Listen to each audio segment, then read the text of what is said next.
A ver, pensemos en la astrología como un lenguaje simbólico, ¿no? Una forma de leer los patrones del cosmos para entendernos un poco mejor.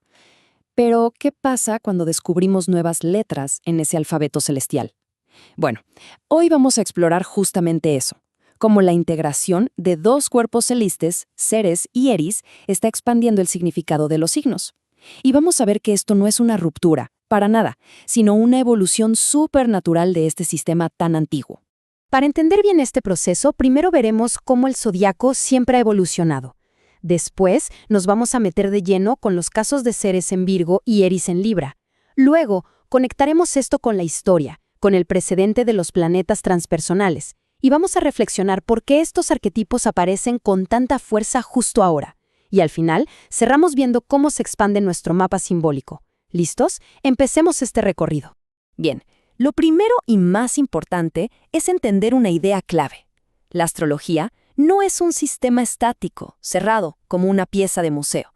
Todo lo contrario, siempre ha sido un sistema vivo, que es capaz de adaptarse y crecer a la par de la conciencia humana. Miren, una buena forma de verlo es pensar en la astrología como un mapa del territorio de la psique, y como cualquier mapa, a medida que exploramos nuevos lugares, tanto internos como externos, pues necesita ser redibujado. Hay que actualizarlo para que refleje mejor esa nueva realidad. No se trata de borrar lo antiguo, sino de añadir nuevas capas, más detalles, más profundidad. Y esto, ojo, no es una idea nueva. Ya tenemos un precedente histórico clarísimo. En los últimos siglos, el descubrimiento de Urano, Neptuno y Plutón transformó por completo la astrología moderna. A cada uno se le asignó la corregencia de un signo, y así se añadieron arquetipos de rebelión, de disolución, de transformación, que hoy nos parecen esenciales. Y esto nos lleva directamente a la pregunta del millón. Con el descubrimiento de nuevos cuerpos celestes tan importantes en nuestro sistema solar, ¿será que estamos viendo en tiempo real otra actualización de este mapa simbólico? Pues todo apunta a que sí. Empecemos con nuestro primer caso de estudio. Vamos a ver cómo el planeta enano Ceres, que es el objeto más grande del cinturón de asteroides, está sumando una capa de significado nueva y profundísima al signo de Virgo. Tradicionalmente, a Virgo lo rige Mercurio. Y claro, esto define su energía como analítica, detallista, eficiente, súper orientada a que los sistemas funcionen. Mercurio se enfoca en el cómo organizar, cómo clasificar, cómo mejorar un proceso. Es el gran optimizador.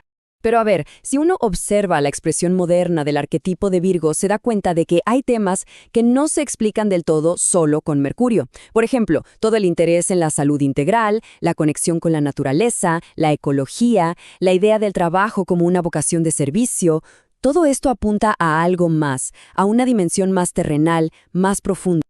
Y aquí, justo aquí, es donde entra Ceres. Como el arquetipo de Deméter, la diosa de la agricultura, Ceres nos trae precisamente esos temas: el sustento, la nutrición, el cuidado del cuerpo como si fuera un ecosistema, la conexión con los ciclos de la tierra y la idea de que el trabajo no es solo una técnica, sino un servicio que le da sentido a la vida.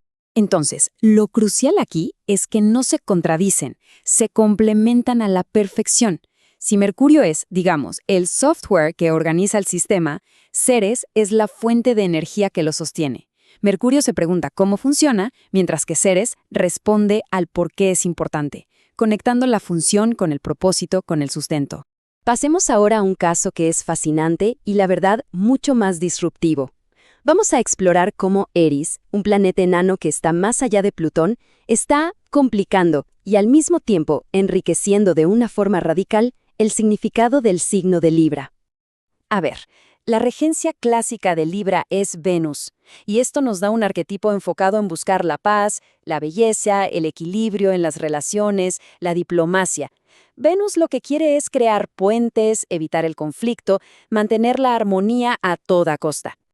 Pero, ¿qué pasa cuando esa armonía es solo superficial? ¿O cuando la paz se logra a costa de la verdad de alguien?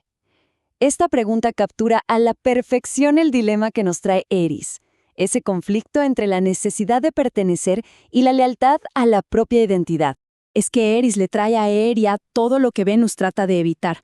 Como la diosa de la discordia que no fue invitada a la fiesta, representa la voz de quien ha sido excluido.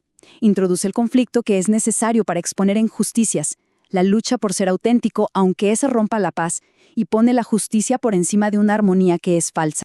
La función de Eris no es simplemente armar lío por capricho. Su discordia es en realidad una herramienta para revelar una verdad incómoda, que el supuesto equilibrio de un sistema muchas veces se mantiene porque la voz de alguien fue silenciada. Eris es la que se atreve a señalar esa exclusión. Y aquí vemos la dinámica en plena acción. Venus anhela la paz en las relaciones, y Eris complementa esa búsqueda con una exigencia ética. Esa paz no vale nada si no es justa para todos. La verdadera balanza de Libra, entonces, no solo pesa la estética, sino también la ética. Para que este argumento quede todavía más claro, volvamos al paralelo histórico que mencionamos antes. El proceso que estamos viendo con Ceres y Eris no es una invención. En realidad, sigue un camino que ya fue trazado por los planetas exteriores. Pensemos un momento en los planetas transpersonales. Cada uno introdujo arquetipos que, en su momento, se consideraron súper disruptivos. Urano trajo la rebelión a Acuario, Neptuno la disolución a Piscis, y Plutón, Plutón trajo el poder y lo tabú a Escorpio. Hoy nos es imposible entender la astrología moderna sin ellos. Y es clave recordar que su integración no fue de un día para otro, Tomó décadas de observación, de estudio por parte de la comunidad astrológica para empezar a entender su lenguaje simbólico. Ceres y Eris simplemente están en una etapa más temprana de ese mismo proceso de legitimación. Y esto nos lleva a una pregunta que es crucial. ¿Por qué estos arquetipos, Ceres y Eris, están ganando tanta relevancia precisamente ahora?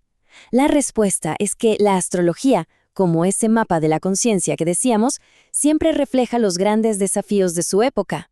No es ninguna casualidad que en una época marcada por crisis climáticas, por debates sobre el agotamiento laboral, el burnout, y una búsqueda masiva de bienestar, el arquetipo de Ceres, la que nos recuerda cómo cuidar de nuestro cuerpo y de la tierra, resuene con tantísima fuerza. Y de la misma manera, en un tiempo definido por la polarización y por movimientos que le dan voz a quienes han sido marginados como Me Too o Black Lives Matter, el arquetipo de Eris, la que se niega a ser ignorada y exige justicia, se vuelve un símbolo potentísimo para comprender nuestro presente. Y así llegamos al final de esta exploración. El punto fundamental, el que me gustaría que se quede resonando, es que la astrología moderna no funciona por reemplazo, sino por adición. No se trata de echar a Mercurio o a Venus, sino de crear un entendimiento mucho más rico, mucho más complejo. En esencia, pasamos de entender las cosas en una dimensión a verlas en dos. Virgo ya no es solo Mercurio, ahora es la dinámica entre la mente y el cuerpo, entre Mercurio y Ceres. Libra ya no es solo Venus, es el diálogo, a veces tenso, entre la paz y la justicia, entre Venus y Eris. ¿El resultado? Una astrología con más matices, más capaz de reflejar la complejidad de la vida moderna. Y cerramos con esta reflexión. La evolución del mapa astrológico no termina acá. Si la astrología es de verdad un lenguaje vivo que crece junto a la conciencia humana, la verdadera pregunta no es si el mapa cambiará, sino qué nuevos símbolos, qué nuevas historias del cosmos estaremos aprendiendo a interpretar en el futuro.